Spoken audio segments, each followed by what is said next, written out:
have such feedback, especially from hospital, I'd cry. And that's when I started going through my 5th stage, which was depression.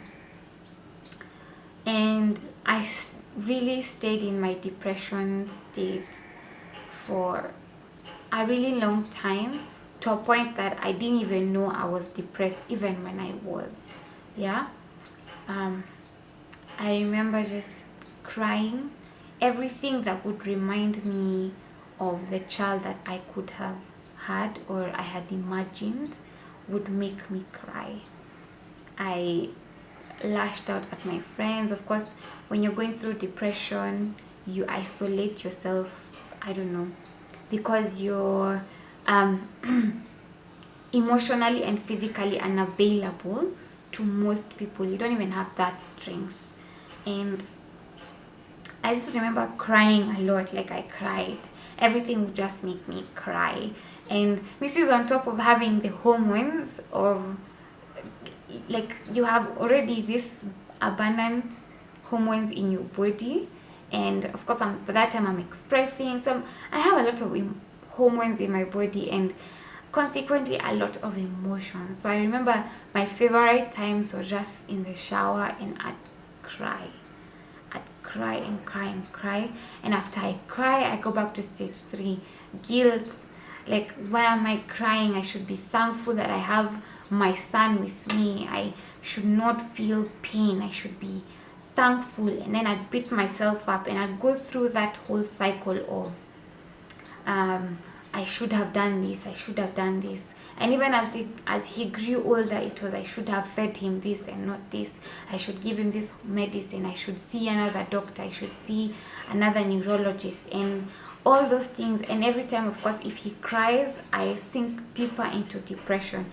And given that I'm a very bubbly person, I found ways to hide the fact that I was depressed. So the only people who knew I was going through it were probably anyone who knew me very well noticed that I did change a lot. And of course my husband, because he was with me and we went through these stages with him as well. And my mom also went through these stages with me. So, but anyone else who would meet me for the first time during that period would think she's fine. Yeah, because I knew how to make up that period and just pull myself together, because you're not supposed to be grieving. How can you grieve over a child that is still there? And you should be thankful. You are grateful for having such feelings. And I went through all that, guys. And of course, hiding the fact that you're grieving just makes it worse. You actually just sink deeper into depression.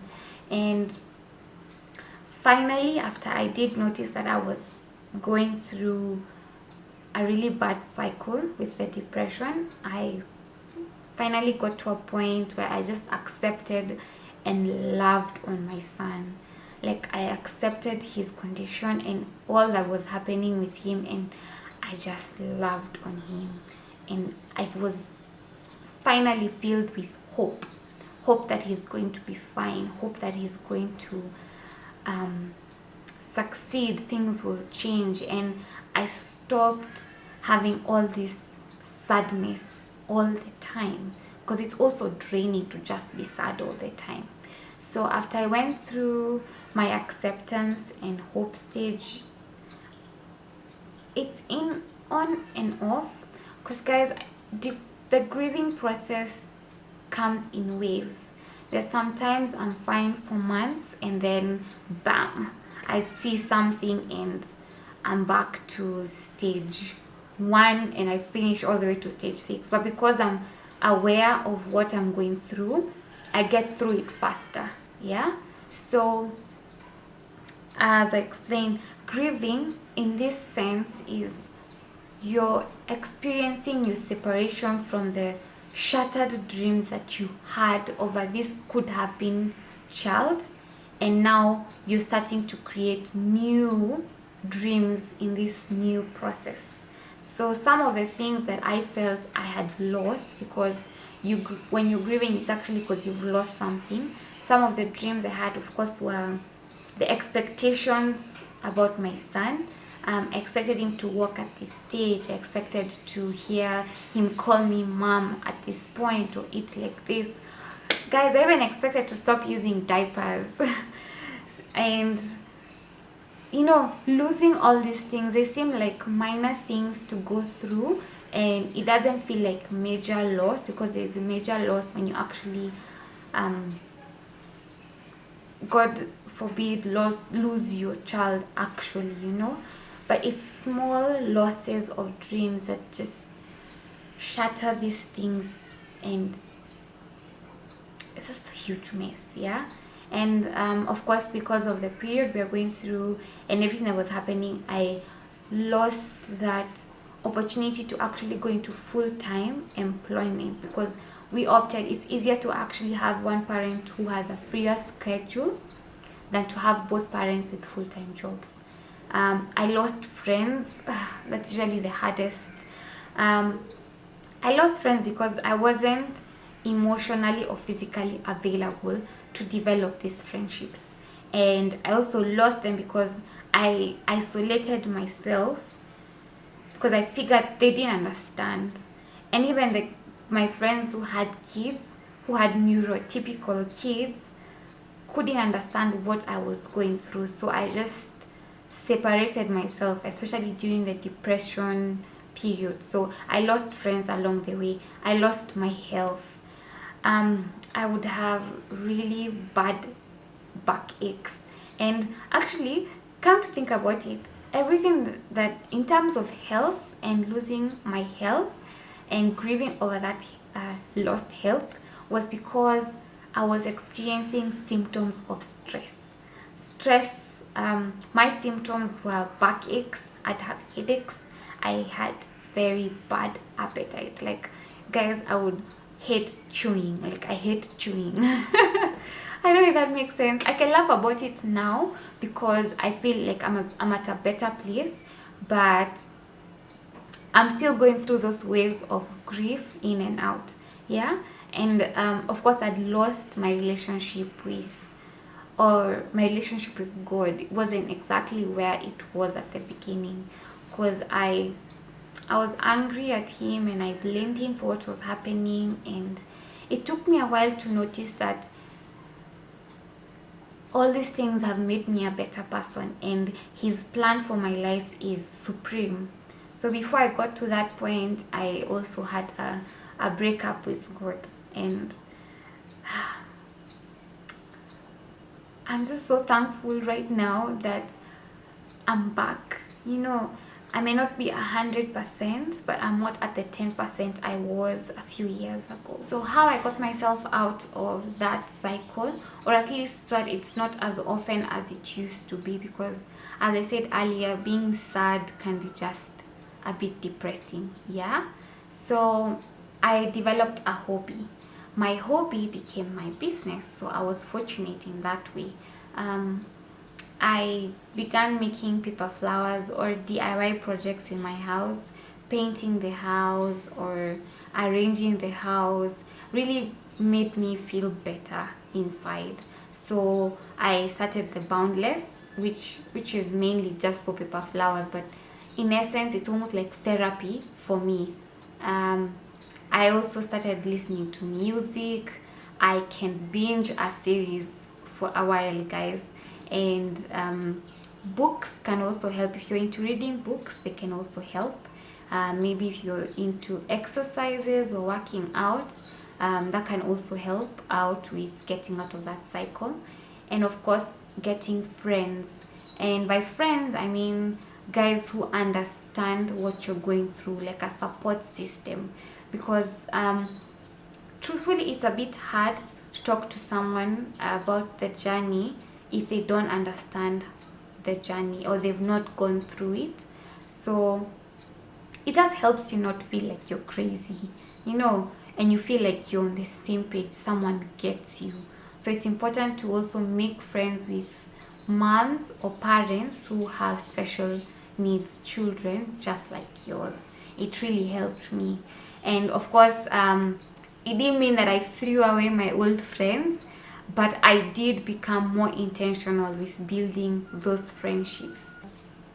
small things like that have really helped me get out of that grieving cycle, and I'm just thankful to be in and out. Of course, there are days when as I said, it comes in waves. So I could be fine for years, and then a few weeks later I'm just not fine. Especially if Nathan gets unwell, but it takes me a while to get, because I start going back to that period of grieving, and then it takes me a while to get out. So unless you're a really good friend of mine, most people hardly notice what is going through my mind, because I'm the type to isolate myself when I'm going through a really tough time. Yeah. And if you're like me, have your person. My person is my husband and my mother. So, and support system. Someone who can drag you out and tell you stop it. It can be a neighbor, it can be a colleague, but find your person, the person who knows when you're going through that period, and they're able to yank you out. Go for dates. I mean, guys, take yourself out. Even when I used to be broke, I'd take myself to a kibanda and take tea and chapo. And guys, chapo ya kibanda ni tamu. Umeshaambiwa hivyo? Hey. Yeah, so I take myself out for dates and just enjoy myself and enjoy my company. Just hang out with myself and away from everything that was happening at home, and just be me, be myself. Yeah. And I feel like that also helps with that cycle. You can also try therapy. It works. I've seen it work for my friends. I'm yet to do therapy, but I plan on going for one session or two. But I hear that it does help, so you can also try therapy. And yeah, so I hope that helps. And of course, if you're in need to get in touch with a support system, please call me up. I'll be really happy to connect you with some of the WhatsApp groups I'm in that are filled with special moms from all over the country, even East Africa. Like, we're many. You're not alone in this journey. And if you're going through the grieving period right now, it's okay. It's okay, and it's okay. Cry, get it out of your system. It will help you get to the next stage, which is much better. It's acceptance and hope, which is filled with so much joy, because now you've created new expectations and new dreams for yourself and your family, so you have a much better time. Yeah. And if you're in need of just someone to talk to, let me know, and WhatsApp me or contact me through the number that's there, or you can even reply through the YouTube channel. Share with friends who you think are going through depression because of having a special child. And also watch out if you have a friend who is going through this cycle of grieving. Encourage them, be there for them. Don't be the friend who's waiting on the other side. Be the friend who is there along the journey, and pick your friend up. Yeah. So till next time, thank you for watching, and remember to subscribe to the channel for more videos.